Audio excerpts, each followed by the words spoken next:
ওই যে কথা আছে না, বারবার তিনবার, হ্যাঁ, বাস্তব কোনো ভিত্তি নেই, কিন্তু তাও কথাটা বারবার উঠে আসছে এই কারণেই, যে কারণে গত দুবার হয়েছে, কিন্তু এবার হবে কিনা সেটাই দেখার। 2022 সাল গুজরাট টাইটান্স ফাইনালে উঠল, ক্যাপ্টেন হার্দিক পান্ডিয়া।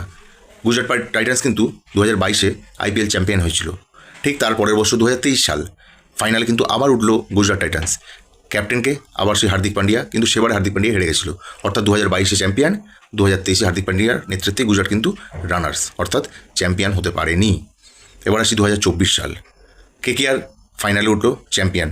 ক্যাপ্টেনের নাম কি? ক্যাপ্টেনের নাম হচ্ছে শ্রেয়াস আইয়ার। 2025 সাল ঠিক তার পরের বছরই ফাইনালে উঠল আবার কিংস পাঞ্জাব। সেবারে কিংস পাঞ্জাব কিন্তু হেরে গেছিল ফাইনালে। ক্যাপ্টেন কে জানেন?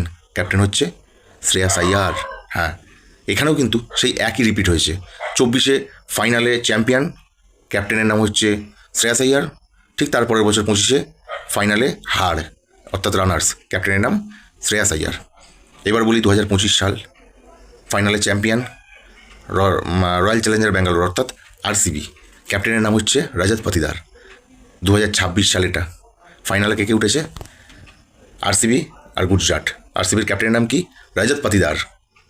এবার বাকি যেটা, সে উত্তরটা অবশ্যই কমেন্ট করে জানান, ফাইনালে কে জিতবে আর রানার্স কে হবে।